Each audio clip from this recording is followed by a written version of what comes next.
The taste of blessed silver still burns my tongue from when I first spoke the litanies of purification over the corpse of my battle brother. They don't want you to know about what happens when purity becomes a prison. The real horror isn't the demons we face in the warp. It's what happens when you become so pure that you can no longer recognize your own humanity. This is my testimony. I was Brother-Captain Castellan Valerius of the Grey Knights' Third Brotherhood for 237 Terran years. 12 of us in the inner circle knew the secret buried in the deepest vaults of Titan. Now I'm the only one left to tell you what absolute purity truly costs. The other 11, they chose perfection over sanity, righteousness over compassion. And when a soul becomes so cleansed of imperfection that it forgets what it means to feel doubt, fear, or mercy, that's when the screaming starts. That's when purity becomes damnation. Chapter 1. The Weight of Silver. My name was not always Valerius. Before the Grey Knights claimed me, before the psycho-conditioning stripped away everything that made me merely human, I was called Marcus. Marcus Aurelius Dawn, son of a Hive Quintus underhive ganger named Helena, who died protecting me from the chaos cultists who had come for my nascent psychic gifts. I remember this because I make myself remember. Each morning, as I don my Aegis armor and speak the 99 canticles of purity, I whisper her name. Helena, Helena, Helena. A name so common, so beautifully mundane, that it serves as an anchor to the humanity I fear I'm losing. The citadel of Titan rises around me like a prayer made manifest in adamantium and sanctified steel. Every surface gleams with purity seals, blessed silver, and inscriptions of the Emperor's most sacred words. The very air hums with psychic wards, so powerful they make my enhanced nervous system vibrate in harmony with the barriers that separate our fortress monastery from the corrupting influence of the warp. This morning's ritual begins as it always does, in the chamber of reflection where Brother-Captain Mordrak and I study the Liber Daemonica. The ancient tome contains knowledge so dangerous that merely reading it would drive an unprotected mind to madness within seconds. But we are Grey Knights, we are pure, we are beyond corruption. Brother Valerius, Mordrak intones, his voice carrying the weight of 3 centuries of demonic warfare. Recite the third catechism of absolute sanctity.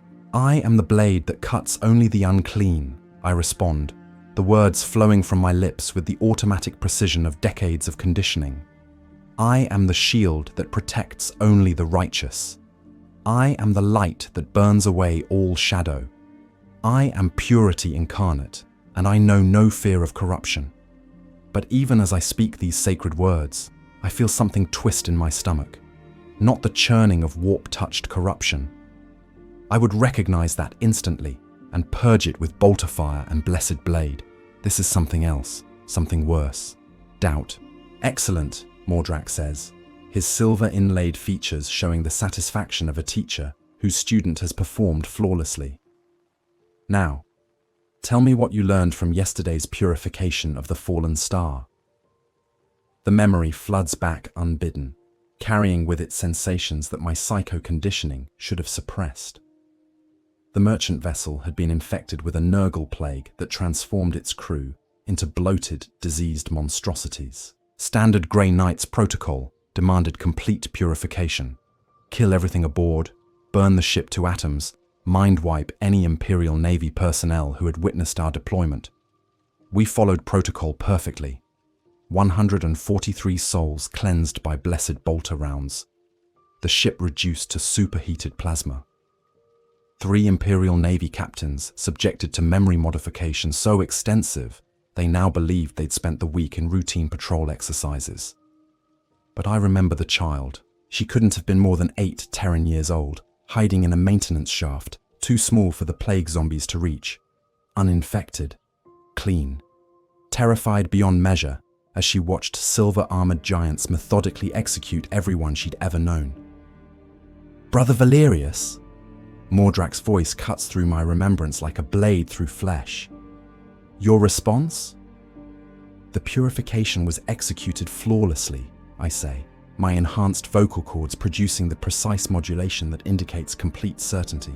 No trace of corruption remained. The Emperor's will was done. "And the child?" he asks, his pale eyes boring into mine with the intensity of a psychic probe. My heart skips a beat. He knows. Somehow, through methods I cannot fathom, he knows about the moment of hesitation. The 3 seconds where I stood before that terrified little girl and felt something I hadn't experienced in decades of service. Mercy. "What child?" I respond, allowing just enough confusion to enter my voice to suggest genuine puzzlement rather than deception. Mordrak's expression doesn't change, but something flickers behind his eyes. Relief? Disappointment? "Forgive me, brother. I misspoke.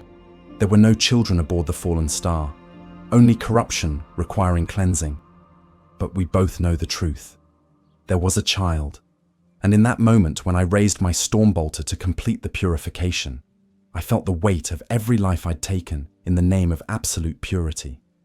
The merchants who might have been saved with quarantine procedures, the crew members who showed no signs of infection, the thousands of Imperial citizens whose only crime was witnessing the Grey Knights in action. I pulled the trigger, of course. My conditioning ensured that. The child died with the same blessed bolter rounds that had claimed her infected crewmates. But for those 3 seconds, I had felt something that no Grey Knight should ever experience. The desire to spare an innocent life simply because it was innocent. The rest of the morning passes in routine exercises designed to strengthen our psychic defenses and maintain our spiritual purity. We meditate upon the 666 sacred geometric forms, while channeling our warp sight through crystal focuses blessed by the Emperor himself. We practice the 17 stances of absolute resolve, while reciting the names of every daemon we've banished in the past century. But through it all, I find my thoughts returning to Helena. Not the sanitized version of her story contained in my official recruitment records. Subject's maternal unit eliminated during routine anti-corruption operations, but the real woman. The way she used to sing while cooking protein paste over an illegal heater coil. How she would check the locks on our HAB unit door exactly 17 times each night. The tears in her eyes the morning the Chaos cultists came for me. "Brother Valerius," comes a new voice, cutting through my dangerous nostalgia like a power sword through ceramite. Brother Chaplain Cassius approaches, his skull-faced helmet maglocked to his belt, revealing features that seem carved from pale marble. "You are required in the Sanctum Sanctorum immediately."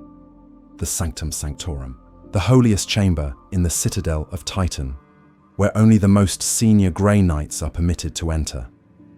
Where the chapter's darkest secrets are kept under psychic wards so powerful they could incinerate an unprotected mind simply by proximity. I have been there exactly 17 times in my 2 centuries of service. Each visit has left me changed, more pure, more perfect, more empty. "What is the nature of the summons?" I ask, though I suspect I already know. "Grand Master Vorth requires your testimony regarding yesterday's purification," Cassius replies, his voice carrying undertones that speak of careful neutrality. "There have been irregularities reported." My enhanced nervous system floods with combat stimulants as the full implication hits me. Someone knows about the hesitation, about the 3 seconds of doubt, about the moment when a Grey Knight experienced human compassion in the face of absolute purity. As we walk through corridors lined with the banners of 1,000 victories over the forces of chaos, I find myself calculating odds of survival, not from external threats. No demon has ever breached Titan's defenses, but from internal ones, from the Grey Knights themselves, who might decide that a brother showing signs of imperfection requires immediate correction. The silver aquila emblazoned on every surface seems to watch me with judgment in its stylized eyes. The purity seals flutter in the recycled air like accusations made manifest. Even the blessed incense that fills every breath carries the weight of expectation. The constant reminder that we are meant to be more than human, beyond human, perfect servants of an ideal that admits no compromise. But I remember Helena's laughter. I remember the child's terrified eyes. And I realize with growing horror that my greatest fear isn't corruption by the forces of chaos. My greatest fear is becoming so pure that I forget why purity matters in the first place. The great doors of the Sanctum Sanctorum loom before us, their surfaces inscribed with wards that make my psychic sight burn just from proximity. Beyond them waits Grandmaster Vorth, along with whatever judgment the chapter has decided my moment of hesitation deserves. As Cassius speaks the words that will unseal the chamber, I close my eyes and whisper one last time, Helena. The name feels like a prayer, or perhaps a goodbye. Chapter 2. Sins of Compassion. The Sanctum Sanctorum always feels like standing inside the Emperor's own thoughts. Every surface radiates psychic energy so pure it makes my enhanced nervous system sing with harmonic resonance. The walls are carved from blessed marble, quarried from terra itself, each stone sanctified by the blood of martyrs and the tears of saints. Floating servo skulls drift through the chamber's heights, their eye sockets replaced with blessed crystals that constantly scan for any trace of warp contamination. Grandmaster Aldrich Vorth stands at the center of it all, his ancient Terminator armor gleaming like captured starlight. 300 years of demon slaying have left their mark on his features, scars that trace ritual patterns across pale skin, eyes that burn with inner fire, lips that move constantly in silent prayer. He is, by any measure, the perfect Grey Knight, the absolute pinnacle of what our order represents, which is exactly why his presence terrifies me. Brother-Captain Valerius, he says without turning from the massive holodisplay that dominates the chamber's eastern wall. The display shows the fallen star in its final moments, an expanding sphere of superheated plasma where a corrupted merchant vessel had once existed. Your after-action report indicates flawless execution of purification protocols. Yes, Grandmaster, I reply, allowing my voice to carry just enough pride to seem natural. No trace of corruption remains. The Emperor's will was done. Indeed. He finally turns to face me, and I feel the weight of his psychic presence like a mountain settling on my soul. Yet our orbital surveillance detected an anomaly during the final phases of the operation. The holo display flickers, zooming in on the fallen star's maintenance sections. Through grainy picked capture footage, I watch myself moving through the ship's corridors, with the deadly grace that 2 centuries of training had made second nature. Stormbolter raised, power sword gleaming, every movement a prayer of violence offered to the Emperor's glory. Here, Vorth says, freezing the image at the precise moment I encountered the child. Timestamp, 1437-22. Duration of engagement pause, 297 seconds. Nearly 3 seconds. In that time, a demon could have materialized, possessed my soul, and turned my weapons against my battle brothers. In that time, chaos could have gained a foothold that might doom entire worlds. In that time, I had failed in my most fundamental duty. I had hesitated. Can you explain this anomaly? Vorth asks, his voice carrying no accusation, no anger, just genuine curiosity about how a perfect weapon could experience a malfunction. The tactical situation required assessment. I lie with the same conviction I use when reciting the litanies of purity. The target's positioning created potential for ricochet damage to critical ship systems. It's a good lie, plausible, the kind of minor tactical consideration that might explain a brief pause in an otherwise flawless operation. But even as I speak it, I can see in Vorth's expression that he knows better. Brother Chaplain Cassius, the Grandmaster says without taking his eyes off me. What does the Codex Astartes say about engagement protocols in confined spaces? Cassius steps forward, his skull helm now covering features that had shown the slightest trace of what might have been sympathy. Chapter 7, verse 14. Where doubt exists regarding collateral damage, the righteous warrior strikes with doubled conviction, for uncertainty is the first voice of corruption. And what, Vorth continues, does the Liber Daemonica teach us about hesitation in the face of potential contamination? I know the passage by heart. Every Grey Knight does. That mercy is the crack through which damnation enters, I recite, the words tasting like ashes in my mouth. That compassion for the corrupt is corruption itself. That the moment we begin to question the necessity of purification, we begin to fall. Precisely. Voth's smile is radiant, terrible, perfect. Which brings us to an interesting question, Brother Captain. If your hesitation was indeed tactical assessment, why did your biometric readings show elevated stress responses consistent with emotional distress rather than combat analysis? The question hits me like a power fist to the chest. Of course, they had been monitoring my vital signs. Of course, every Grey Knight's physiological responses were recorded during operations. How could I have been so naive as to think a moment of human feeling could go undetected? I begin, then stop. The lie dies in my throat, choked off by 2 centuries of conditioning that makes deception nearly impossible when faced with direct questioning from a superior. You experienced compassion, Voth states, his voice carrying the weight of absolute certainty. For approximately 2.97 seconds, Brother-Captain Castellan Valerius of the Grey Knights felt mercy for a potential source of corruption. Do you deny this? The chamber falls silent except for the constant whisper of recycled air and the distant hum of Titan's great reactors. Servo skulls hover motionless, their crystal eyes fixed on me with the attention of recording devices capturing a moment of historical significance. No, I say finally, the word falling from my lips like a stone into an abyss. I do not deny it. Interesting.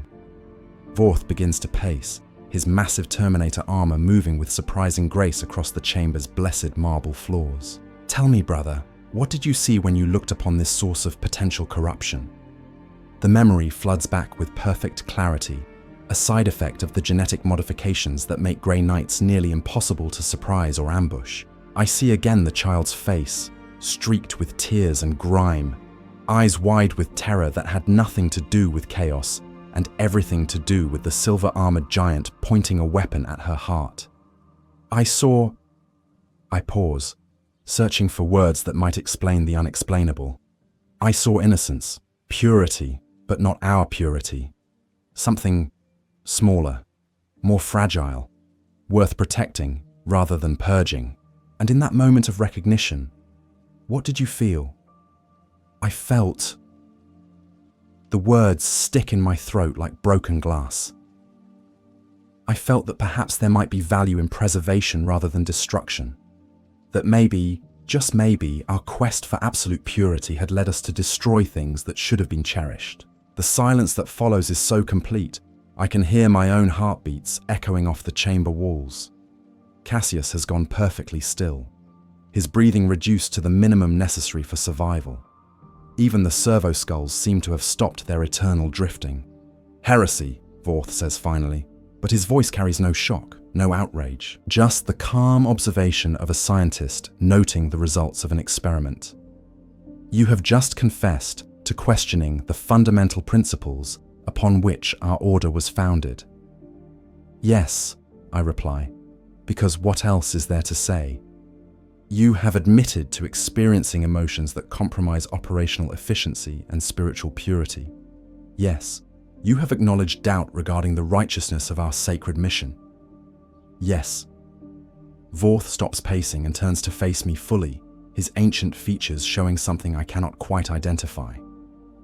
Brother-Captain Valerius, do you believe these feelings make you weak? The question catches me off guard. I had expected accusations, demands for penance, perhaps even summary execution. I had not expected what sounded almost like curiosity. I consider the question seriously, reaching deep into my enhanced consciousness to examine the changes I've felt over recent months. No, I believe they make me more than I was. Not weaker, but more complete. Explain. Before I was a weapon. Perfect. Pure. Absolutely efficient. But a weapon has no understanding of what it protects. No comprehension of why its targets deserve destruction. I killed because I was programmed to kill. Purged because I was conditioned to purge. But now, I pause, struggling to articulate concepts that my training had never prepared me to express. Now I understand what we're fighting for. Not just the abstract concept of purity, but the actual innocent lives that purity is meant to preserve. Vorth nods slowly, as if I've confirmed something he had already suspected. And you believe this understanding makes you a better Grey Knight? I believe it makes me a better servant of the Emperor's will. Even though it led you to hesitate, even though it created doubt where there should be certainty. I meet his gaze directly, drawing on reserves of courage I hadn't known I possessed. Especially because of that. The Grand Master studies me for long moments, his psychic presence probing at the edges of my consciousness, like fingers testing the strength of armor plate. I feel him examining my thoughts, my memories, my very soul, searching for any trace of the corruption that such thinking should represent.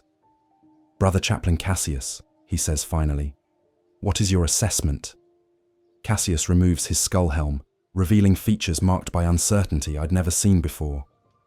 Grand Master, by every test we possess, Brother-Captain Valerius remains pure. His thoughts show no trace of warp contamination, no influence of demonic entities. His loyalty to the Emperor is absolute. And yet he experiences emotions that our conditioning should have eliminated. Vorth finishes. Compassion, doubt, the kind of human feelings that should have been burned away during his transformation into a Grey Knight. Yes, Grandmaster, Vorth is quiet for a long time, his gaze fixed on the holo display that still shows the moment of my hesitation frozen in amber light. When he speaks again, his voice carries a weight I've never heard before. Brother-Captain Valerius, you are to report to the Chambers of Trials tomorrow at dawn. You will undergo the Rite of Pure Thought, a psychic cleansing so complete it will burn away every trace of the emotions you've described. My blood turns to ice in my veins. The Rite of Pure Thought. I've heard whispers of it in the deepest archives, references in texts so classified that only Grandmasters are permitted to read them. A procedure that strips away everything that makes a being human, leaving behind only the pure essence of duty and faith. And if I refuse, I ask, already knowing the answer, then you will be declared excommunicate traitorous and executed as a threat to the chapter's purity. I bow my head in acceptance, but inside my mind, a voice screams in rebellion. Helena's voice, reminding me that some things are worth preserving even at the cost of perfection. Tomorrow, I will face a choice between humanity and purity, and I'm terrified that I already know which one I'll choose. Chapter 3. The Weight of Perfection. The Chambers of Trials exist in a part of Titan that technically doesn't appear on any schematic. Psychic wards so powerful they bend space itself to protect the location, creating dimensional folds that make the chamber exist simultaneously nowhere and everywhere within the Citadel structure. I know this because I helped design them 3 decades ago, when my psychic abilities had grown strong enough to merit elevation to Brother Captain. I had been part of the team that constructed these sanctified torture chambers. We had worked with tech priests whose knowledge of the human mind bordered on the blasphemous, creating devices that could strip away memories, emotions, and identity with surgical precision. At the time, I had believed we were building tools of purification, instruments that would allow the Grey Knights to maintain their spiritual perfection in the face of corruption that would drive lesser men to madness. Now, standing before the chamber doors as dawn's first light filters through Titan's armored viewports, I understand what we had actually created, a method for committing suicide while leaving the body intact. Brother Captain Valerius, comes a voice from behind me, soft and somehow familiar. I turn to see a figure I recognize but have not spoken to in nearly 50 years. Brother Librarian Hyperion, the youngest member of our brotherhood to survive contact with a demon Primarch. The only Grey Knight in recorded history to successfully resist psychic domination by a greater demon of Slaanesh. The closest thing to a friend I've ever allowed myself to have. Hyperion, I acknowledge, noting the tension in his enhanced musculature that suggests he's prepared for combat. Have you come to ensure I don't flee before my purification? I've come to offer you something Grandmaster Vorth couldn't, he replies, stepping closer with the careful movements of someone approaching a dangerous animal. The truth. What truth? He glances around the corridor, his psychic senses probing for surveillance devices or listening post. Satisfied that we're alone, he activates a small device that creates a localized null field, a bubble of space, where psychic monitoring becomes impossible. The truth about what the Rite of Pure Thought actually does, he says, his voice barely above a whisper. And the truth about what you're really choosing between. I feel my enhanced nervous system flood with combat stimulants as the implications of his words sink in. A Grey Knight, creating a space where the chapter's leadership cannot monitor their conversation. Speaking of sacred rites in terms that suggest criticism or doubt. Hyperion, what you're suggesting, is exactly what you've been feeling, he interrupts. The growing certainty that our quest for absolute purity has led us somewhere darker than any corruption we were meant to fight.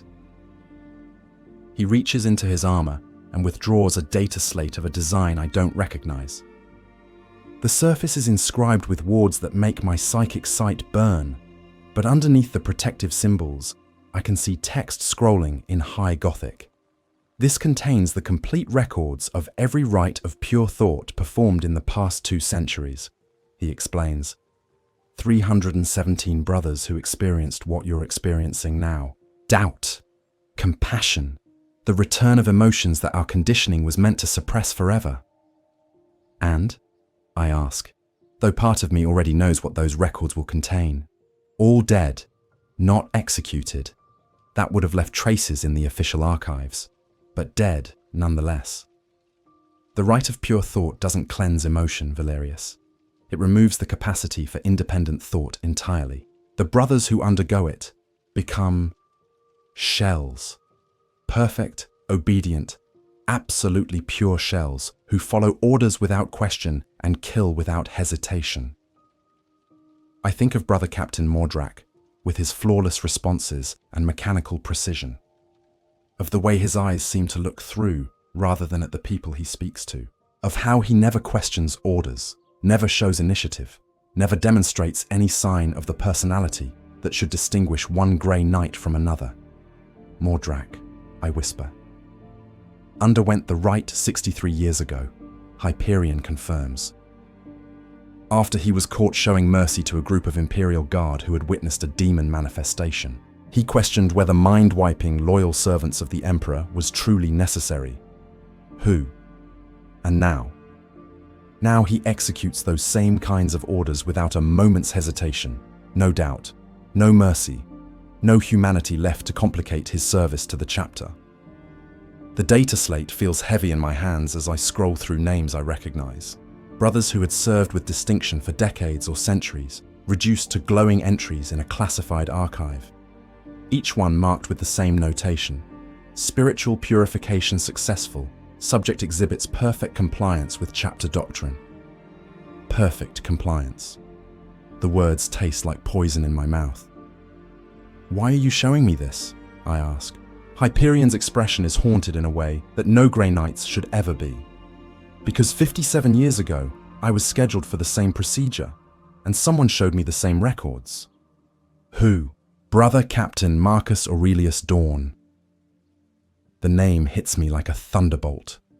Not the false identity I've carried for 2 centuries, but my original name.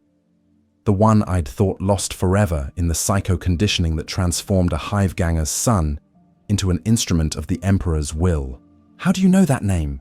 I demand, my voice carrying harmonics of psychic pressure that would crush an unprotected mind. Because he told me, Hyperion replies calmly. The night before his own Rite of Pure Thought, the night he gave me this data slate and made me promise to continue what he had started. The implications cascade through my enhanced consciousness like a data storm. You're saying there's an underground resistance within the Grey Knights themselves. I'm saying there are still some of us who remember what we're supposed to be fighting for, he corrects. Not the abstract concept of purity, but the actual people purity is meant to protect. The innocent lives that get lost when righteousness becomes more important than compassion. He activates another function on the data slate, and the display shifts to show surveillance footage from across the Imperium. Grey Knights in action, following their sacred protocols with mechanical precision. I watch my battle brothers execute civilians who might have been saved with quarantine procedures. I see them burn refugee camps because someone reported possible cult activity. I witness the systematic elimination of Imperial Guard regiments who had fought alongside us and lived to tell about it. This is what perfect purity looks like, Hyperion says, his voice heavy with disgust. This is what we become when we remove every trace of human feeling from our souls. We become monsters who serve the Emperor by becoming everything he fought against. And what's the alternative, I ask, though I can feel my resistance crumbling like ancient stone. Corruption, damnation, the slow slide into chaos that claims every psyker who allows emotion to cloud their judgment. The alternative, he says, reaching into his armor again, is this. The second data slate contains different kinds of records. Mission reports from a small group of Grey Knights who had found ways to complete their duties while minimizing collateral damage. Successful purification operations that preserved innocent lives through creative interpretation of protocols. Demon banishments accomplished without requiring the execution of witnesses. How? I breathe, scrolling through accounts that seem impossible given our standard operating procedures. By remembering that the Emperor's greatest commandment isn't purge the unclean, Hyperion explains, it's protect humanity. Sometimes those two directives align, sometimes they don't. When they don't, we have to choose which one matters more. I study the records with growing amazement. The same missions I've been part of, the same kinds of demon incursions and chaos manifestations, but handled with a precision that preserved life rather than simply eliminating threats. The child on the fallen star, I say suddenly. You were monitoring the operation. We were, he confirms, and we were prepared to intervene if you had made the other choice. You would have fought me, a fellow Grey Knight? We would have done what was necessary to protect an innocent life, he says simply, just as we're prepared to do now. The weight of choice settles on my shoulders like Terminator armor. I can report to the chambers of trials and undergo the Rite of Pure Thought. I can allow them to burn away everything that makes me human, transforming me into the perfect emotionless weapon that Grandmaster Vorth believes I should be. Or I can take the data slate and join a conspiracy that technically constitutes heresy by every measure the Grey Knights use to define loyalty. If I join you, I ask, what happens? You continue to serve as a Grey Knight, Hyperion explains, but you serve the Emperor's true will rather than the chapter's interpretation of it. You save lives when you can. You show mercy when mercy is warranted. You remember that purity without compassion is just another form of corruption. And if we're discovered, then we face whatever judgment our brothers decide we deserve. His expression hardens with resolve that reminds me why he survived contact with a demon Primarch. But we face it knowing that we chose to remain human instead of becoming monsters in the Emperor's name. Through the reinforced windows of the corridor, I can see the first rays of Terra's sun filtering through Titan's orbital defenses. Dawn is breaking over the fortress monastery of the Grey Knights, and somewhere in the depths of the citadel, Grandmaster Vorth is preparing the instruments that will strip away my capacity for independent thought. I look at the data slate in my hands, at the evidence of a different path, at proof that it's possible to serve the Emperor's will without sacrificing everything that makes service meaningful. What was his name? I ask suddenly. The Brother-Captain who started this. His real name, before they made him forget it. Hyperion's smile is sad and proud at the same time. Brother-Captain Marcus Aurelius Dawn, but those of us who knew him called him by the name his mother gave him.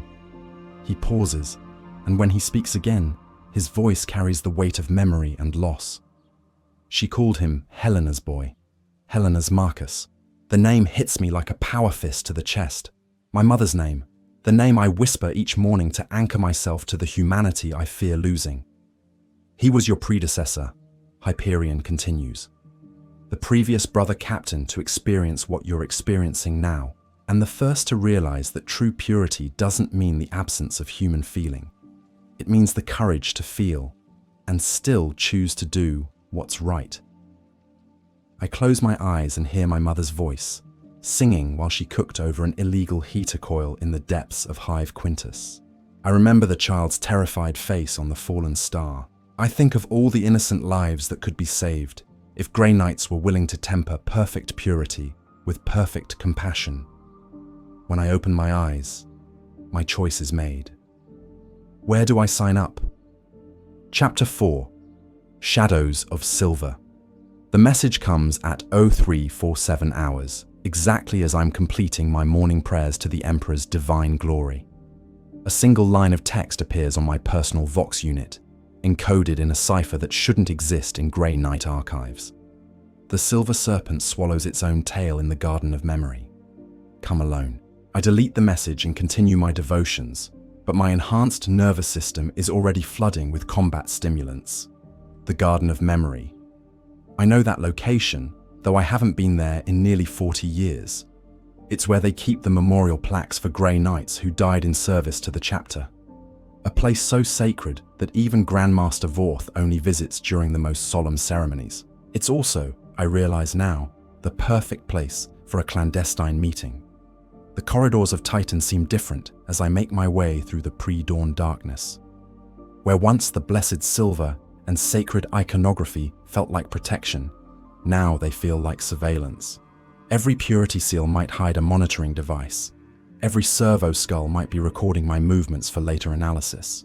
The paranoia should feel foreign after 2 centuries of absolute trust in my battle brothers. Instead, it feels like waking up. The Garden of Memory occupies a vast chamber in Titan's heart, its ceiling open to the void through crystalline barriers that somehow filter out the warp's corrupting influence, while allowing the light of distant stars to illuminate the memorial walls. 10,000 names are inscribed here in blessed silver, each one representing a Grey Knight who gave his life in service to humanity's protection. I used to find this place peaceful. Now, knowing what I know about the Rite of Pure Thought, I wonder how many of these brothers died not in battle against demons, but on operating tables in the chambers of trials. Brother-Captain Valerius, comes a voice from the shadows between memorial pillars. 3 figures emerge into the starlight, and I recognize each one with growing amazement. Brother Librarian Hyperion, whom I expected. Brother Sergeant Garin of the 5th Brotherhood, a veteran of 200 years who lost his left arm to a greater demon's claws and somehow survived the experience. And most shocking of all, Grand Master Aldrich Vorth himself. Grand Master, I say, my training demanding formal acknowledgement, even as my mind reels with the implications. I was told you were preparing the chambers of trials for my purification. I was, he replies, his ancient features showing what might be amusement. Brother Chaplain Cassius is currently overseeing the final calibrations. He expects you to arrive within the hour. And instead I'm here, meeting with the real leadership of the Grey Knights, Hyperion finishes, the brothers who remember what we were created to protect. I look around at their faces, trying to process what I'm seeing. How many? 47 active brothers across all 10 brotherhoods, Vorth replies, plus another 33 in various stages of awakening. Brothers who are beginning to question the absolutism of our current path, but haven't yet committed to change. 80 total, out of how many Grey Knights? Approximately 600 currently active, Garin says, his voice carrying the gravelly tone of someone who has screamed himself hoarse in too many battles. Which means roughly 7/8 of our brothers are either true believers in absolute purity or have already undergone the Rite of Pure Thought. The numbers are staggering.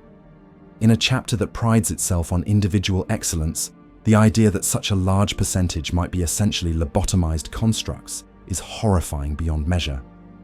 How long? I ask. How long has this been going on?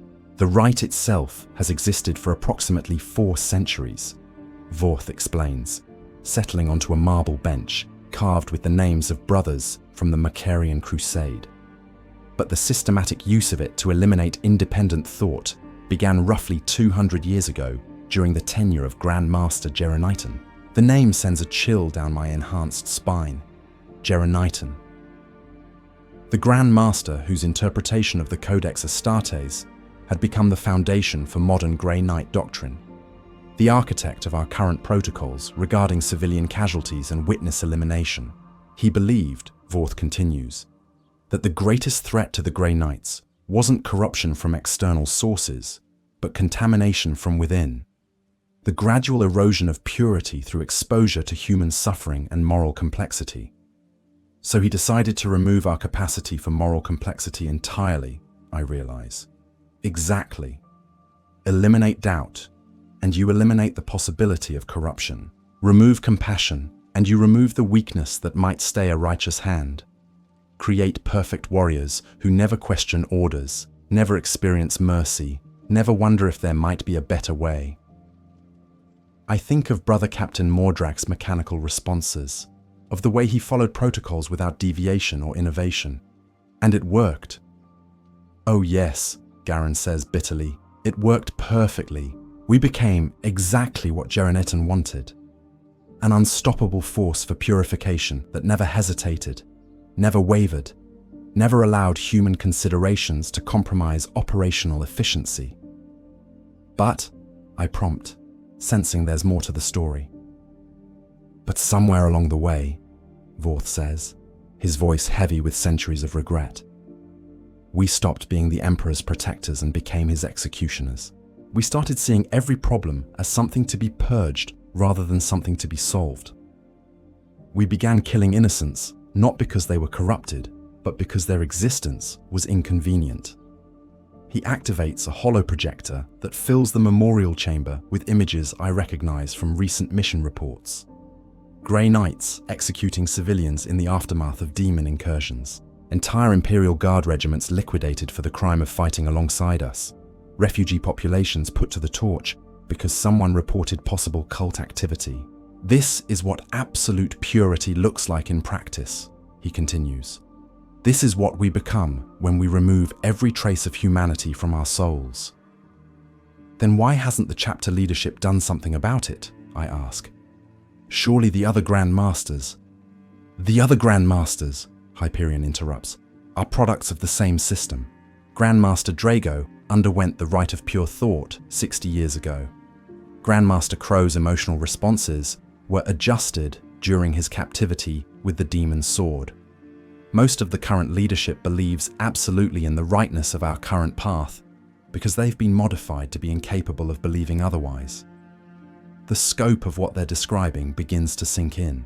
Not just individual Grey Knights being psychically lobotomized, but the systematic transformation of the chapter's entire command structure into perfectly obedient instruments of an ideology that mistakes cruelty for purity.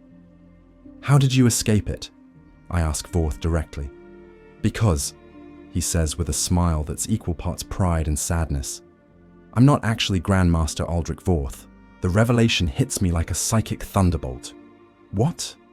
My name is Brother-Captain Alexios Pollux, he explains. I assumed Vorth's identity after he died during a demon incursion on Cronus 7th. The real Vorth had been scheduled for the Rite of Pure Thought the week after his death. I simply took his place. For how long? 18 years. 18 years of authorizing purifications I knew were unnecessary, ordering executions I knew were wrong, sending brothers for spiritual cleansing that I knew would destroy everything that made them human. And you did this because? Because someone had to be in position to protect the brothers who might still be saved, he says simply.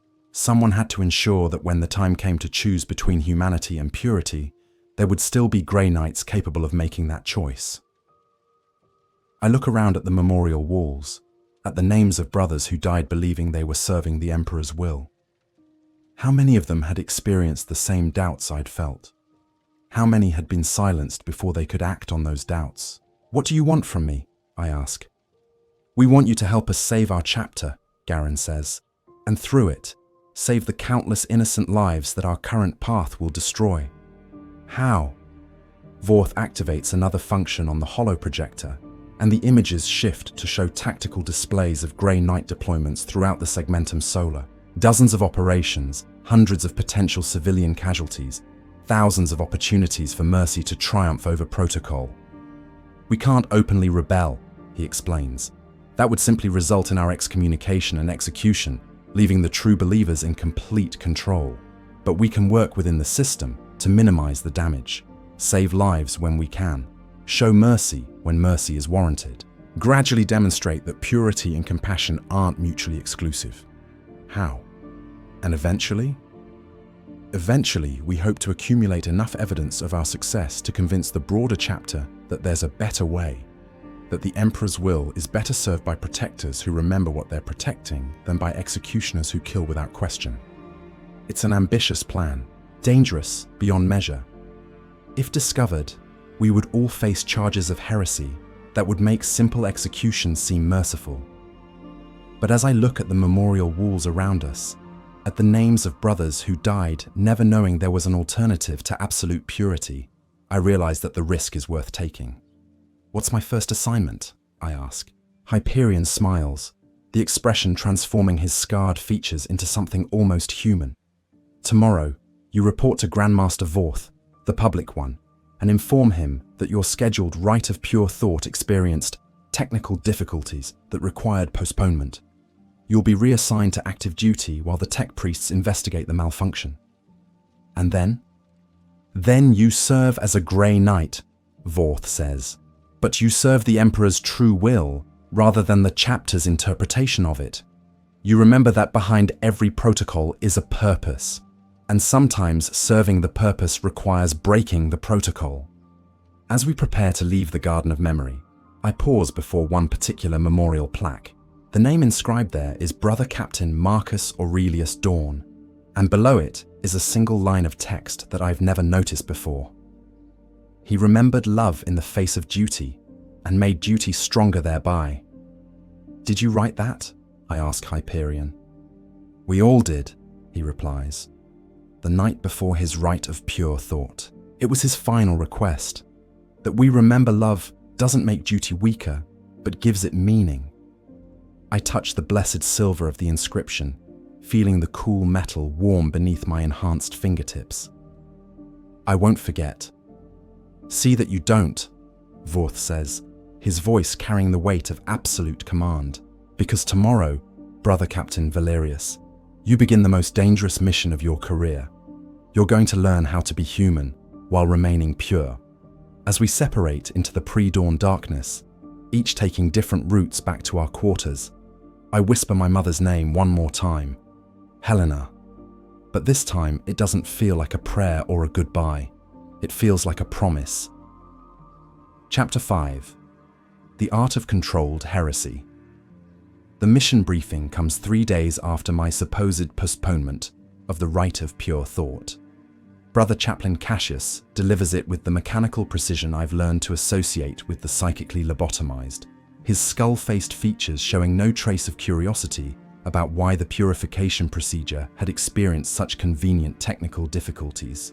Demon incursion detected on Agri-World Tertius 7, he reports, his voice carrying no inflection that might suggest personal investment in the outcome. Population, 12 million souls. Suspected vector, Nurgle corruption in the planetary grain supplies. Estimated contamination radius, 3,000 kilometers. I process the information with the enhanced cognitive capabilities that 2 centuries of genetic modification have granted me, but I also find myself analyzing it through a lens that would have been impossible before my awakening. 12 million people, farmers, workers, children who had done nothing worse than live on a world where chaos had gained a foothold. Under current Grey Knight protocols, the solution would be simple: orbital bombardment followed by complete sterilization. Burn the world clean and establish a quarantine zone to ensure no trace of corruption survived. Efficient, absolute, perfectly pure, and utterly wrong. What's the timeline for manifestation? I ask, though I suspect I already know the answer. Demon entities are expected to achieve full materialization within 72 hours, Cassius replies. Strike Force Argentum will deploy immediately to implement purification protocols. Strike Force Argentum, my unit, 6 Grey Knights, 2 Dreadnoughts, and enough firepower to crack a moon. Under normal circumstances, we would arrive Assess the situation for approximately 30 minutes, and then proceed to eliminate every living thing on the planet's surface. But these are no longer normal circumstances. Understood, I say, allowing my voice to carry the tone of absolute compliance that Cassius expects. What support elements will be available? Minimal, he replies. The Ordo Malleus has determined that this operation requires maximum purity of approach. No guard elements, no fleet support beyond basic transport. You will succeed through righteousness alone, or you will fail and face the consequences of that failure. Perfect. Exactly what I was hoping for. A mission isolated enough that any creative interpretations of protocol would go unnoticed until after the fact, and consequences that would fall on me personally, rather than risking exposure of the broader network. 2 hours later, I stand in the embarkation bay of the strike cruiser Purity's Edge, watching my squad prepare for deployment. Brother Sergeant Mordrak leads the equipment checks with his characteristic mechanical efficiency, every movement precisely calculated for maximum effectiveness. Brothers Kaldor, Thane, and Castor follow his example, their enhanced forms moving through pre-battle rituals that have remained unchanged for centuries.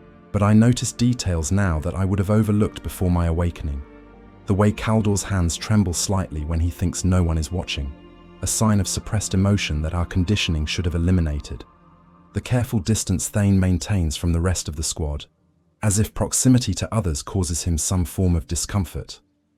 The way Castor sometimes stops mid-motion and stares at nothing, as though listening to voices only he can hear. These are not the signs of perfect purity. These are the symptoms of minds pushed beyond their breaking point, consciousness forced into shapes that violate everything human psychology was designed to handle. "Brother Captain," comes a voice from behind me, soft enough to avoid detection by the squad's enhanced hearing.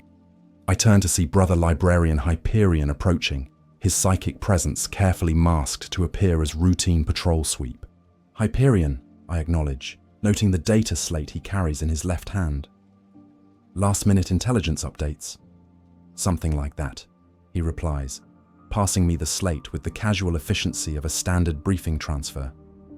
"Orbital surveys suggest the contamination may be more localized than initial reports indicated." I accept the slate and immediately feel the subtle vibration that indicates hidden data layers protected by psychic encryption. Whatever information Hyperion has provided will require careful study away from potential surveillance. "Thank you, brother," I say. "The Emperor's blessings on your vigil." "And on your hunt," he replies, but his eyes carry a message I can read clearly. "Remember who you're really hunting for." The journey to Tertius 7 takes 18 hours through the warp, during which I study the hidden information Hyperion provided. What I discover there changes everything about how I plan to approach this mission. The demon incursion isn't what it appears to be. According to deep penetration Auspex scans, the planetary population shows no signs of chaos corruption. The grain supply contamination appears to be natural fungal growth exacerbated by unusual weather patterns. Most importantly, the demon entities detected by long-range sensors are actually isolated manifestations of fear and desperation. Psychic echoes created by a terrified population rather than true warp predators. In other words, 12 million innocent people are about to die because someone misinterpreted atmospheric readings and psychic phenomena. Under normal circumstances, this wouldn't matter. Grey Knight protocols don't distinguish between actual corruption and potential corruption. The possibility of demonic influence is sufficient justification for complete purification. But these are no longer normal circumstances. I gather my squad in the strike cruiser, its primary briefing chamber, as we approach the planet's orbital space. Through the reinforced viewports, Tertius 7 appears as a blue-green sphere marked by the geometric patterns of agricultural development. Peaceful, beautiful, completely innocent of any crime that would justify its destruction. "Brothers," I begin, activating the tactical display that shows our intended deployment pattern. "Intelligence suggests this incursion may require a more nuanced approach than standard purification protocols." The statement hangs in the air like a live grenade. Brother Sergeant Mordrak's optical sensors focus on me with the intensity of targeting systems acquiring a lock. "Brother Captain," he says, his voice carrying the perfect neutrality that marks the psychically modified. "The Codex Astartes is clear regarding demon incursions. Purge all, cleanse all, allow no trace of corruption to survive." The Codex Astartes, I reply carefully, also instructs us to gather intelligence before committing to irrevocable action. I propose we conduct surface reconnaissance to confirm the exact nature and extent of the threat before implementing final purification. It's a thin justification, but technically within acceptable parameters.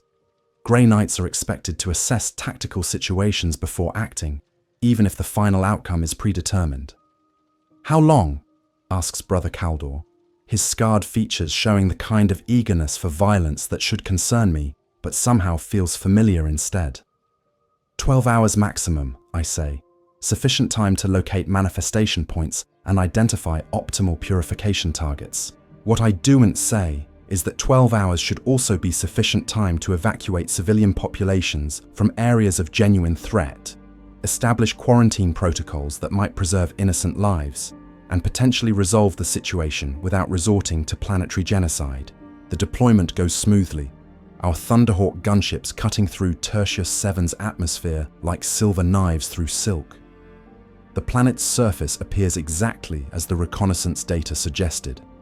Vast agricultural complexes worked by populations showing no signs of chaos corruption, interrupted by scattered settlements that pulse with the everyday business of human civilization. We establish our command post in a grain processing facility that our initial scans identified as the epicenter of the supposed corruption. What we find there confirms my worst suspicions about the accuracy of our intelligence. The facility is completely clean, not just free of demonic influence, but showing no signs that chaos has ever touched this place. The contaminated grain supplies prove to be infected with a naturally occurring fungus that poses no threat beyond potential digestive discomfort. The psychic phenomena that triggered our deployment are revealed to be nothing more than the collective anxiety of workers worried about their crop yields. "Brother Captain," Brother Thane reports from his position at the facility's main storage complex, "I'm detecting no trace of warp influence in any of the samples. Standard purity scanners show baseline readings across all categories. Under normal protocols, this wouldn't matter. The mere possibility of corruption would be sufficient justification for planetary sterilization. Better to burn a clean world than risk allowing contamination to spread." But as I watch through the facility's windows, I see something that stops my enhanced heart cold. Children. A group of local youngsters has gathered outside the complex, drawn by curiosity about the silver-armored giants who have descended from the sky. They range in age from perhaps 6 to 14 Terran years, their faces bright with the kind of innocent wonder that our presence usually precedes by minutes or hours. One of them, a girl who couldn't be more than 8 years old, waves at me through the reinforced glass. She has my mother's eyes, not literally, of course. Helena died in the depths of Hive Quintus over 2 centuries ago, her body lost to the recycling systems that process the Underhive's endless dead. But this child has the same spark of curiosity, the same fearless interest in the world around her, the same essential humanity that I've spent 200 years learning to ignore.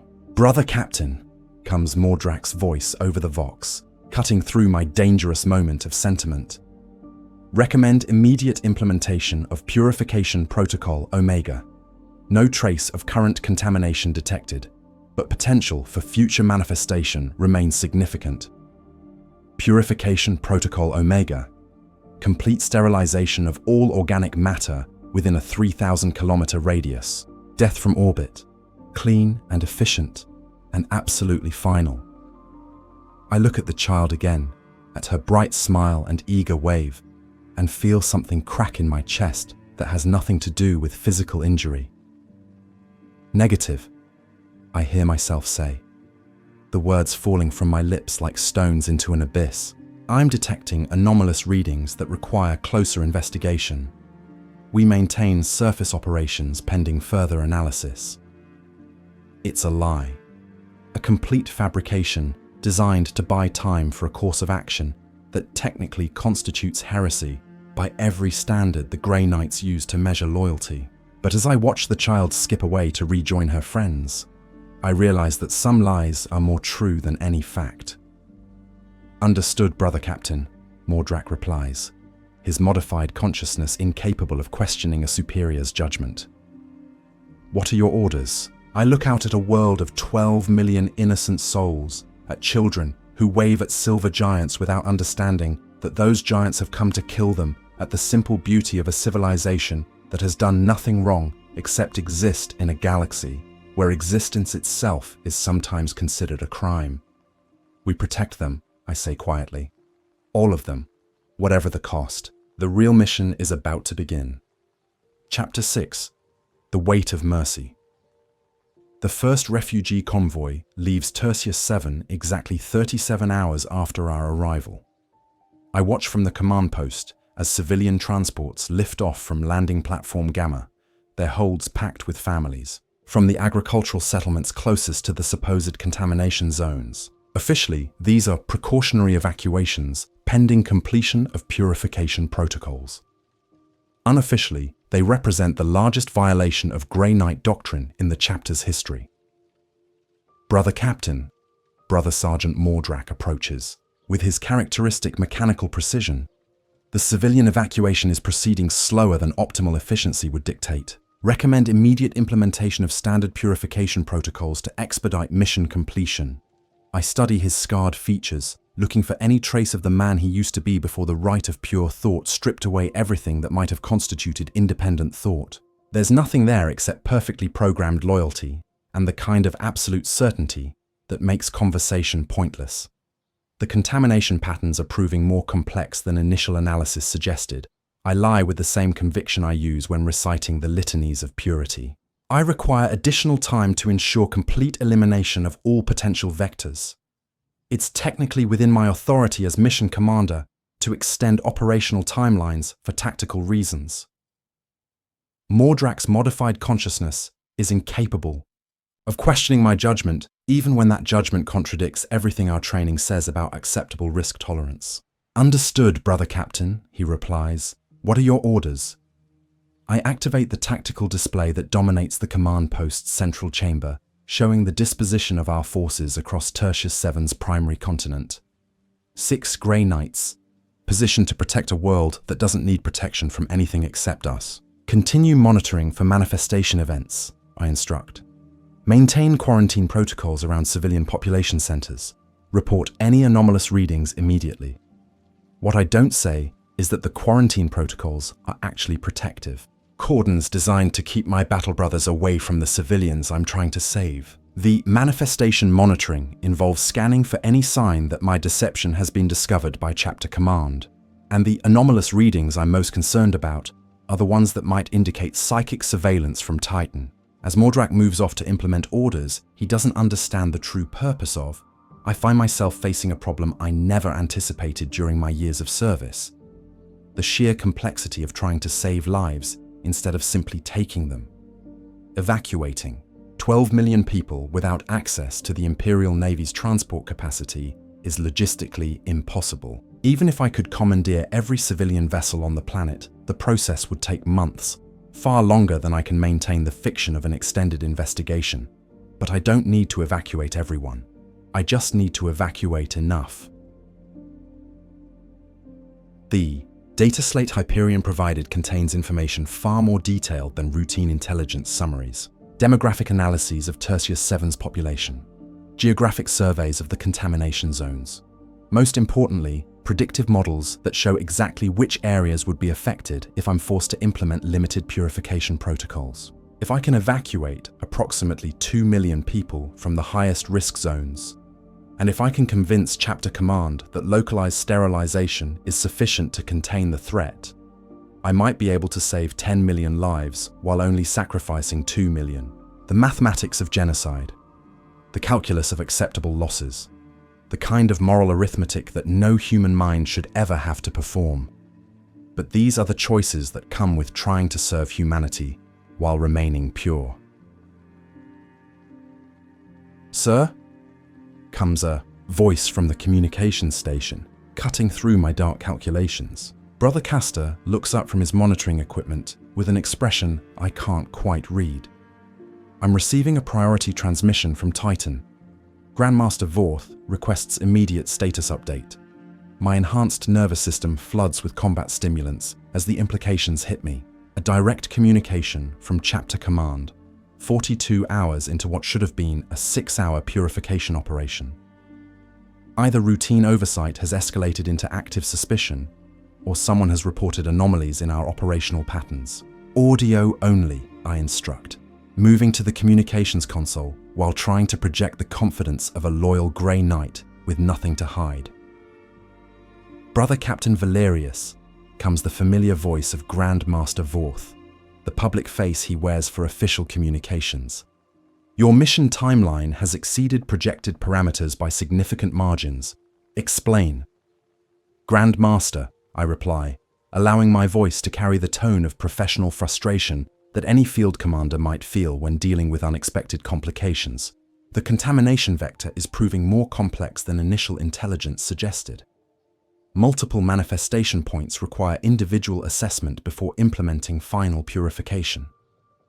Elaborate. I access the files Hyperion had provided and select data that supports my narrative without revealing the truth. Preliminary investigation reveals 3 distinct corruption signatures spread across a geographic area larger than our original estimates. Premature purification of primary sites might allow secondary vectors to metastasize beyond our current containment capability.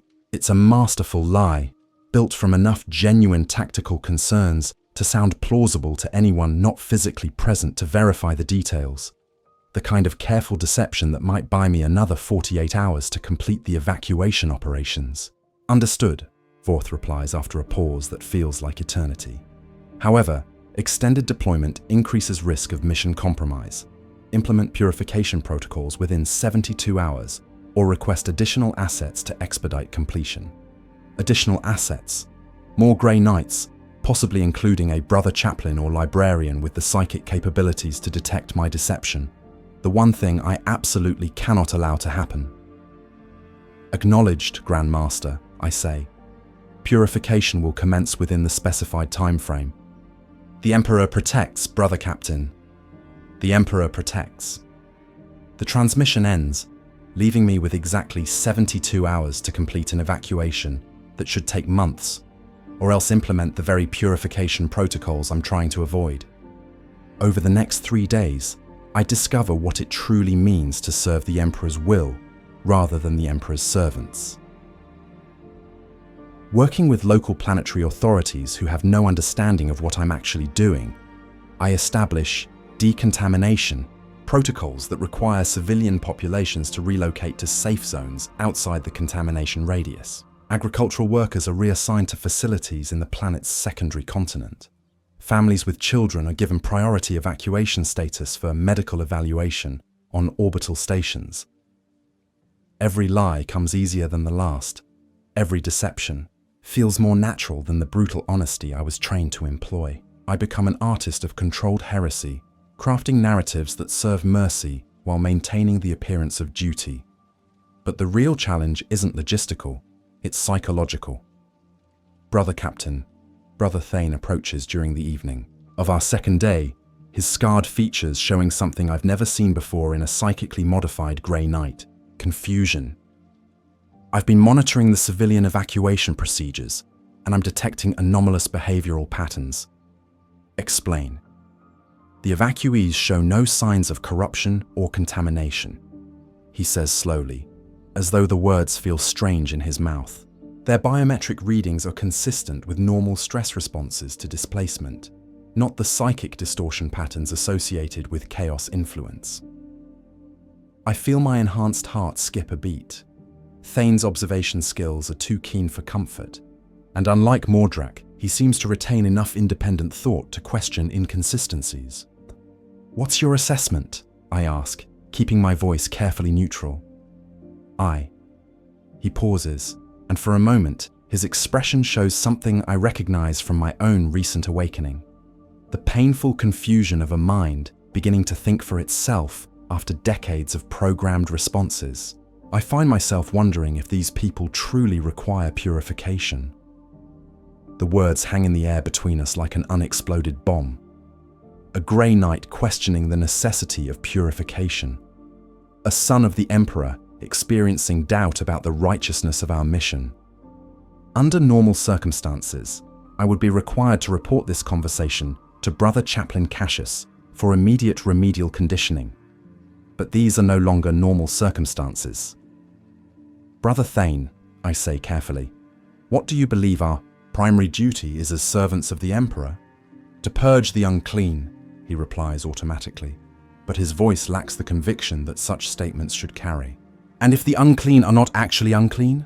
The question hangs between us for long moments, while he processes implications that his conditioning was designed to prevent. I can see the exact moment when understanding dawns in his enhanced consciousness, the precise instant when a perfectly programmed weapon realizes it might be pointed at innocence. Then, we would be committing murder, he says quietly. Not purification, murder. Yes, and that would make us human, I finish. Capable of error, capable of choice, capable of mercy. I show him the data slate with its hidden layers of information. Watch his enhanced cognition process evidence that contradicts everything he's been told about this mission. See the exact moment when he makes the same choice I made in the Garden of Memory. What do you need me to do? He asks. By the end of the third day, I have 2 allies instead of 1. Brother Thane proves remarkably adept at creative interpretation of orders, establishing security cordons that keep our more programmed battle brothers away from civilian populations, while enabling larger-scale evacuation operations. But as the 72-hour deadline approaches, I'm forced to confront an unpleasant reality. I've only managed to evacuate 1.7 million people, more than I dared hope when the mission began, but less than half of what the planet's population deserves. Brother Captain, comes Brother Caldor's voice over the Vox as the final transport lifts off from landing platform Gamma. Evacuation operations are complete. All personnel have been relocated to secure positions, awaiting final purification orders. I stand on the command post's observation deck, looking out at a world that still holds over 10 million innocent souls, families who couldn't be relocated in time, children too young to understand why silver giants from the sky want them dead, farmers and workers whose only crime was living on a world where someone misread atmospheric data. In 6 hours, I must either implement the purification protocols that will murder them all, or openly defy direct orders from Chapter Command and face the consequences of that defiance.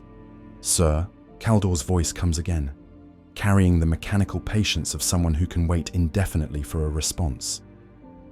I close my eyes and hear my mother's voice, singing in the depths of Hive Quintus, while unaware that Chaos cultists were already moving through the Underhive levels toward our HAB unit. I remember the 8-year-old girl on the fallen star, the terror in her eyes as she realized that the silver-armored giant she'd been taught to trust was about to kill her. And I think of the little girl with my mother's eyes, who waved at me through reinforced glass while having no idea that wave might be the last gesture of her life. Negative, I say into the Vox, my voice carrying a certainty I've never felt before. Purification protocols are suspended indefinitely. Continue monitoring for manifestation events. Sir? Caldor's response carries just enough confusion to suggest that some trace of independent thought might still exist beneath his conditioning. Grandmaster Vorth specified purification within 72 hours.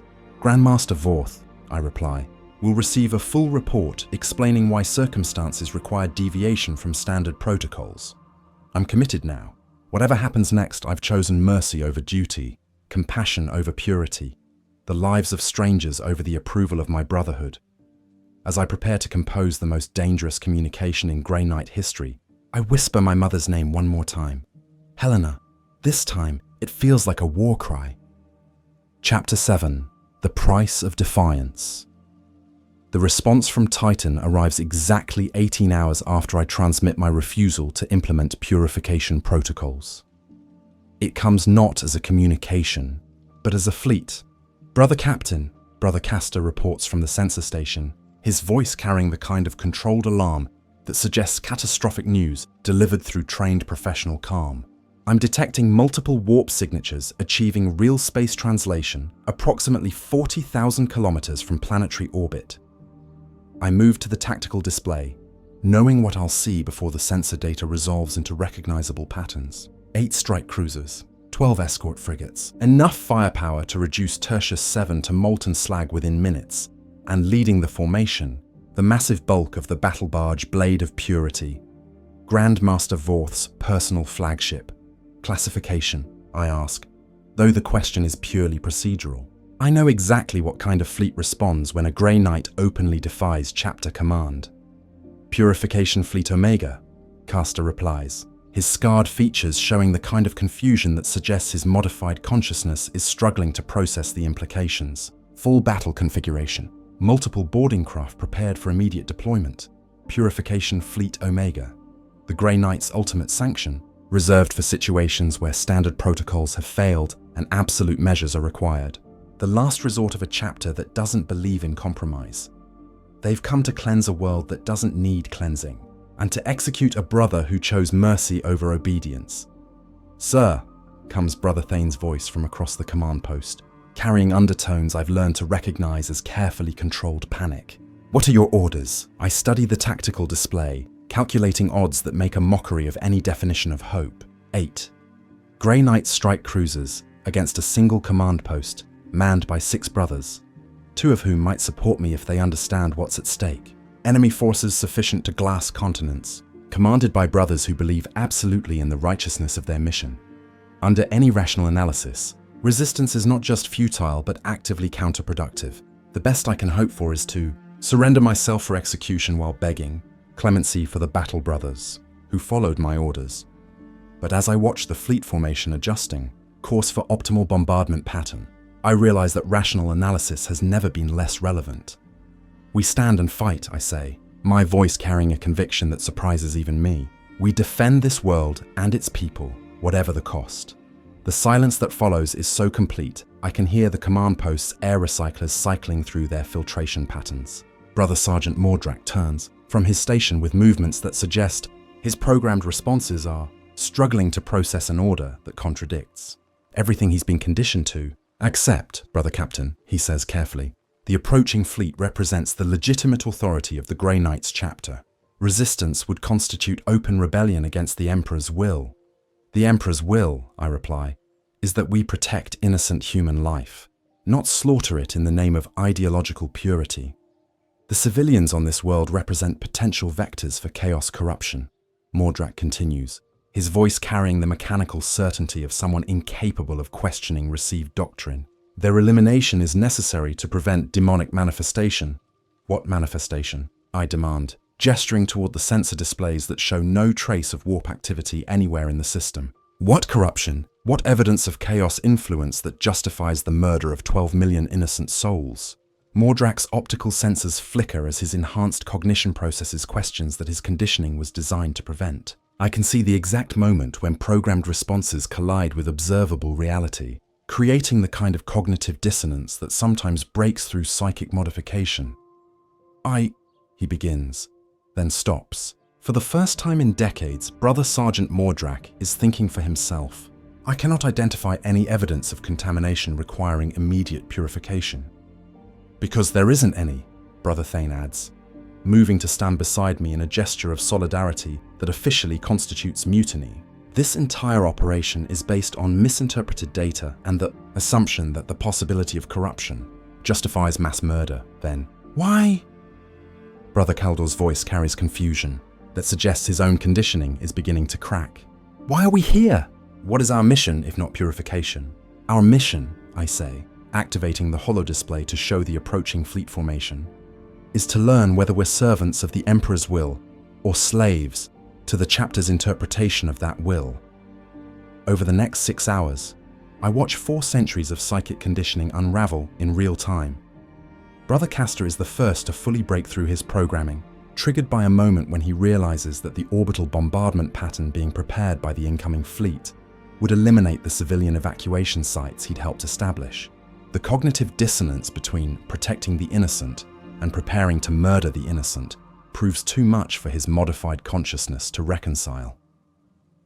Brother Caldor follows soon after, when I show him surveillance footage of the children who had gathered outside our facility on the first day. Watching an 8-year-old girl wave at the silver giants who had come to kill her creates the kind of emotional response that no amount of conditioning can completely suppress.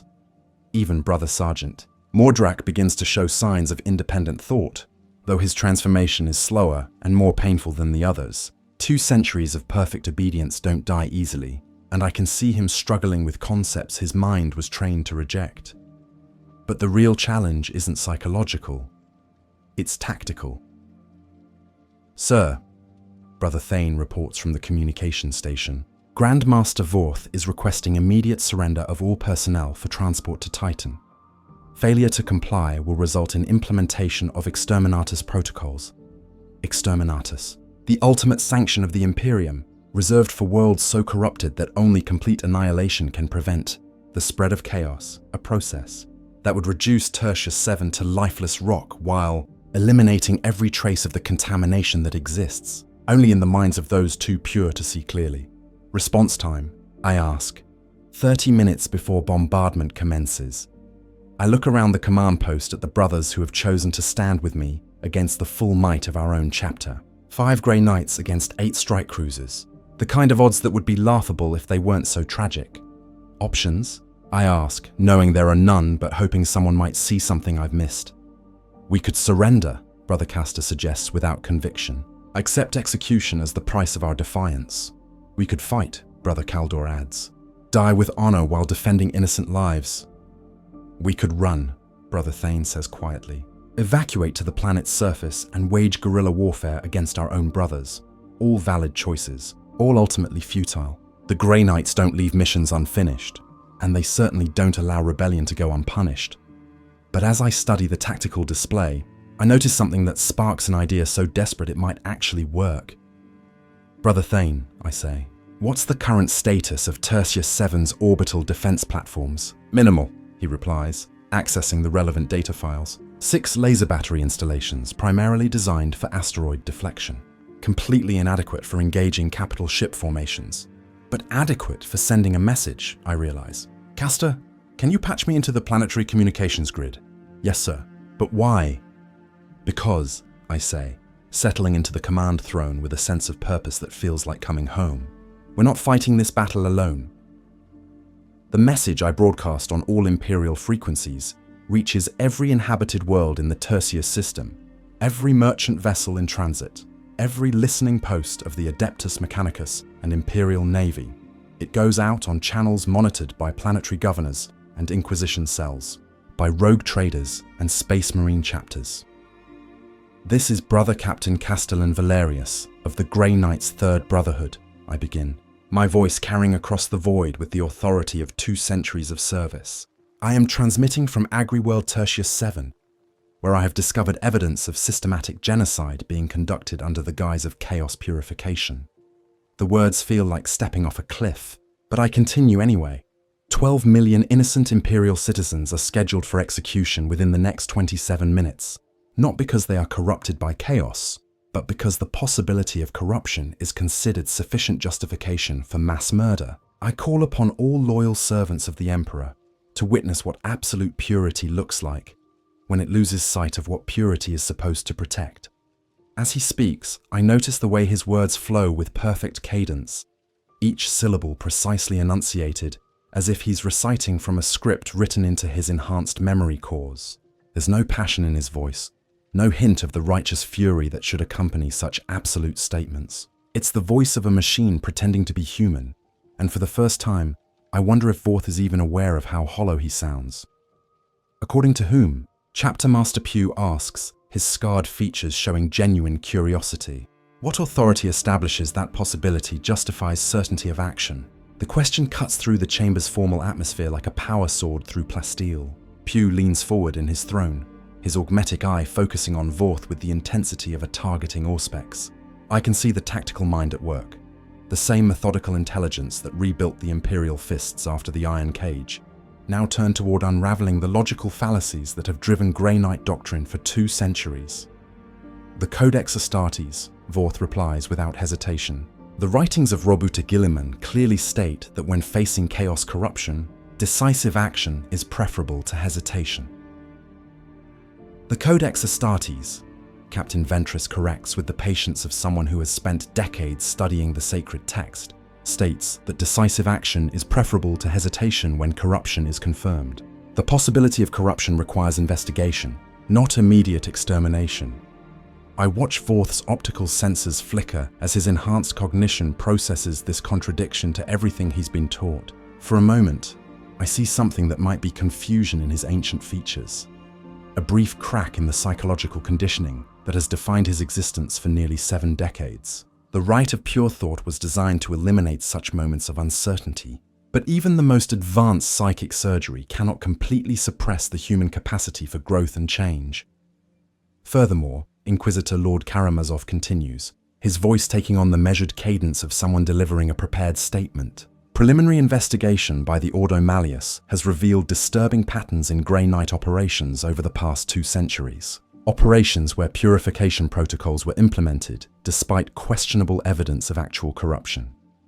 The holo display shifts to show a galaxy-spanning map marked with thousands of red indicators. Each one represents a world or population center subjected to Grey Knight purification in the past 200 years. The density of markers is staggering. Entire sectors marked with the crimson dots of extinction, spiral arms of the galaxy painted red with the blood of the innocent.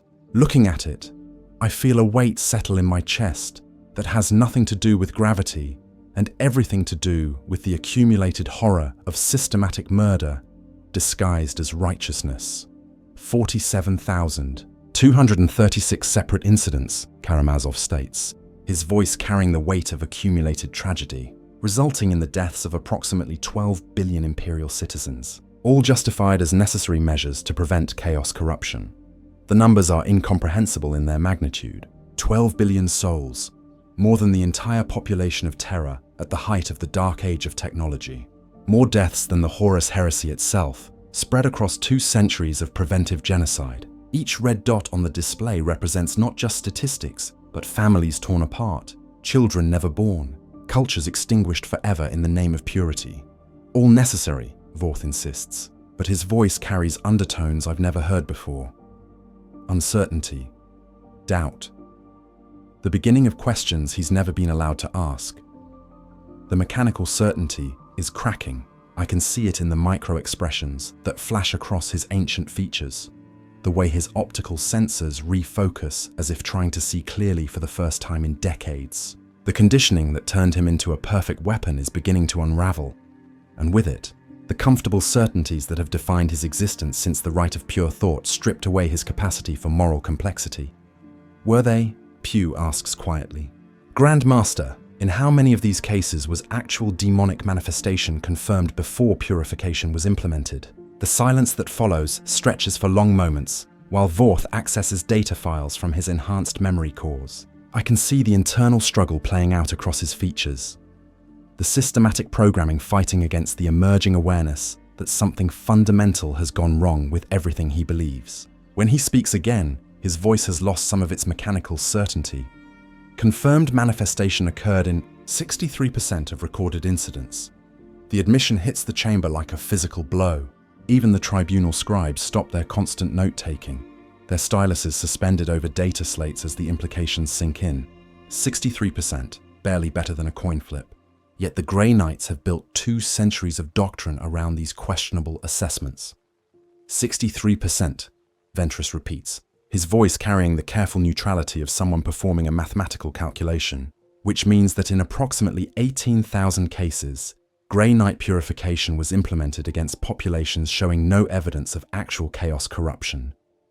The mathematics are devastating. 18,000 incidents of preventive genocide, justified by the assumption that the possibility of corruption was equivalent to its presence. 4 billion innocent lives eliminated in the name of purity. A holocaust that dwarfs the worst excesses of Old Night, perpetrated by the very forces meant to protect humanity from such horrors. The protocols exist for a reason, Vorth says, but his defense sounds hollow even to my enhanced hearing. Chaos is insidious. By the time manifestation is confirmed, contamination may have spread beyond containment. True, Inquisitor Lord Karamazov acknowledges, his ancient features showing the kind of measured consideration that comes from centuries of weighing evidence against ideology. which is why the Ordo Malleus exists, to investigate, to confirm, to distinguish between genuine threats and false alarms. Yet Grey Knight operations have increasingly bypassed inquisitorial oversight, implementing purification based solely on chapter assessment. The holo display shifts again, showing communication logs that make my enhanced nervous system flood with alarm. Hundreds of inquisitorial requests for joint operations scroll past in endless streams of rejected communication. Requests for verification of corruption evidence, marked as denied operational security. Requests for consultation before implementing extreme measures, dismissed as unnecessary delay. The pattern is clear and damning. Systematic isolation of the Grey Knights from the very oversight mechanisms designed to prevent exactly the kind of excesses we're discussing. Grandmaster Vorth, Karamazov continues, his voice taking on the edge that appears when an Inquisitor Lord smells heresy. When did the Grey Knights decide that the Inquisition was no longer qualified to assess threats that fall under our primary jurisdiction? Vorth begins, then stops. For the first time in the decades I've known him, he appears genuinely uncertain. His optical sensors flicker rapidly as he accesses memory files, searching for justifications that his enhanced cognition can no longer process with mechanical certainty. The chapter's independence is guaranteed by ancient treaty. We are not required to seek external authorization for operations within our mandate. Your mandate, Pugh states with the authority of someone who helped write the documents being discussed, is to combat demonic incursions and chaos corruption. It is not to serve as judge, jury, and executioner for entire populations based solely on theoretical possibilities. I watch the exchange with growing amazement. These are not just accusations being leveled against the Grey Knights. These are fundamental challenges to everything our chapter has become over the past 2 centuries. Questions that cut to the heart of what we are and what we're supposed to be. The Gothic architecture of the chamber seems to press down on us, as if the weight of imperial history itself is demanding answers for crimes committed in the Emperor's name. Brother-Captain Valerius, Inquisitor Lord Karamazov turns his attention back to me, his augmetic eye whirring as it focuses with surgical precision. You have served with the Grey Knights for over 2 centuries. In your experience, when did this shift toward preventive extermination begin? I consider the question carefully, accessing memory files that stretch back through decades of service. The faces of the dead rise before me, not the enemies I've slain in righteous battle, but the innocents who died because we convinced ourselves that possibility was equivalent to certainty.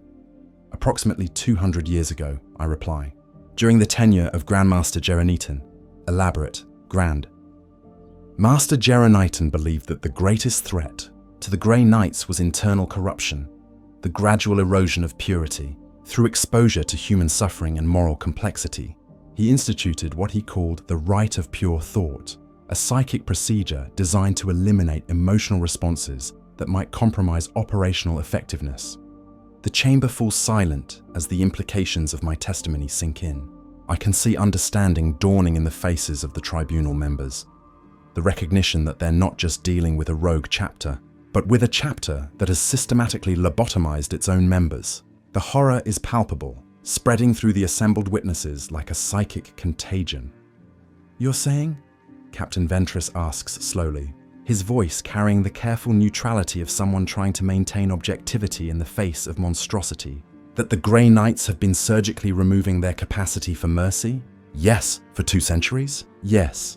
And what percentage of current Grey Knight personnel have undergone this procedure? I access the data files Hyperion had provided, calculating numbers that still horrify me even after months of contemplating their implications. Approximately 7/8 of all active brothers, most of the current command structure, all senior officers except for those of us who have learned to hide our complications. Complications? Inquisitor Lord Karamazov asks, his augmetic eye zooming in on my face as if trying to read the truth written in my enhanced features. Emotions, I reply. Compassion, doubt, the capacity to question whether mercy might sometimes be more righteous than judgment. Grandmaster Vorth turns to stare at me with an expression I can't quite read. The mechanical certainty is gone now, replaced by something that might be horror or hope. I'm no longer sure there's a difference. You're saying that I've been modified. I'm saying that the Grandmaster Aldrich Vorth, who stands before this tribunal, underwent the Rite of Pure Thought 68 years ago, I state, watching as the truth hits him like a bolt round to the chest. After he questioned whether mind-wiping loyal Imperial Guard who had witnessed demon manifestations was truly necessary. The words hang in the air like an unexploded bomb. Vorth's enhanced features show something I've never seen before. The dawning horror of someone realizing they've been violated in the most fundamental way possible. His optical sensors flicker rapidly as he accesses memory files from before the rite, trying to reconcile the person he was with the weapon he became. He begins, then stops. I remember questioning those protocols. I remember thinking that loyal soldiers deserved better than having their memories stripped away simply for serving alongside us. But after the rite, you stopped questioning, I finish. You stopped thinking independently. You became exactly what Grandmaster Geronitan wanted. A perfect weapon that never hesitated, never doubted, never chose mercy over duty. The silence that follows is broken only by the soft hum of life support systems and the distant thrum of the ship's engines. In that quiet, I can see Vorth struggling with concepts his modified brain was never designed to handle. The possibility that righteousness and cruelty might sometimes be the same thing, that purity and genocide might be indistinguishable from the perspective of the dead. But I'm questioning now, Vorth says, his voice carrying wonder and terror in equal measure. I'm experiencing doubt, confusion. If the rite was meant to eliminate these responses, then something went wrong, Captain Ventress observes. Or something went right, depending on your perspective. Inquisitor Lord Karamazov leans forward in his throne, his ancient features showing the kind of intense interest that suggests new understanding. Brother-Captain Valerius, how many Grey Knights are currently experiencing what you call complications? 80 confirmed, I reply. Perhaps twice that number, showing early signs of emotional awakening. And how do you explain this breakdown in the conditioning? I consider the question, thinking of the conversations with Hyperion and the others who had chosen humanity over purity. I believe the conditioning was always imperfect. The human capacity for growth, for change, for moral evolution, it's stronger than any psychic modification. Eventually, consciousness finds ways to circumvent the barriers that have been imposed on it. In other words, Pugh summarizes, the Grey Knights are becoming human again despite their chapter's best efforts to prevent it. Yes, the tribunal is quiet for long moments while they process the scope of what's been revealed. Not just a single incident of defiance, but evidence of systematic corruption within one of the Imperium's most sacred institutions. A chapter that has forgotten its purpose so completely that it murders innocents in the name of protecting them. Grandmaster Vorth, Inquisitor Lord Karamazov says finally, "What is your assessment of Brother-Captain Valerius's testimony?" Vorth stares at me with optical sensors that seem to be seeing clearly for the first time in decades. When he speaks, his voice carries none of the mechanical certainty that has marked our interactions for so long. I believe, he says slowly, that he has told the truth. And I believe that truth reveals something monstrous about what we have become. Elaborate. We were created to be the Emperor's shield against chaos. Instead, we have become his sword turned against the innocent. We were meant to protect humanity from corruption. Instead, we have become corrupted ourselves. Not by chaos, but by our own inability to distinguish between purity and cruelty. The words fall like hammer blows in the silent chamber. A Grandmaster of the Grey Knights, admitting that his chapter has lost its way so completely that it has become a threat to everything it was meant to protect. What do you recommend? Karamazov asks. Vorth looks at me, then at the tribunal, then at the data displays showing the scope of Grey Knight operations over the past 2 centuries. I recommend that the Rite of Pure Thought be immediately abolished, that all Grey Knights undergo psychological evaluation to determine the extent of modification damage, and that chapter operations be placed under direct inquisitorial oversight until we can prove we remember how to serve the Emperor's will rather than our own interpretation of it. And if the chapter refuses these recommendations, then the chapter should be disbanded, Vorth says with the finality of absolute conviction. Better no Grey Knights than Grey Knights, who serve darkness while claiming to serve light. Inquisitor Lord Karamazov nods slowly, his ancient features showing something that might be satisfaction. Very well. This tribunal finds Brother-Captain Valerius guilty of insubordination and defiance of lawful orders. The penalty for these crimes is reduction in rank and assignment to penitent, Crusade until such time as he has proven his loyalty beyond question. I bow my head in acceptance of a sentence that is far more merciful than anything I had dared hope for. However, Karamazov continues, this tribunal also finds that Brother-Captain Valerius's actions were necessary to prevent a greater crime, the genocide of innocent imperial citizens. Therefore, his penitent crusade will be served as leader of a special investigation unit tasked with reforming the Grey Knights chapter from within. And Grandmaster Vorth, I ask, will serve as your second in command, Karamazov replies with what might be amusement. It seems appropriate that the representatives of the old ways and the new should work together to find a path that honors both purity and mercy. As the restraints release, and I stand to face an uncertain future, I whisper my mother's name one last time, Helena. This time it feels like a promise kept.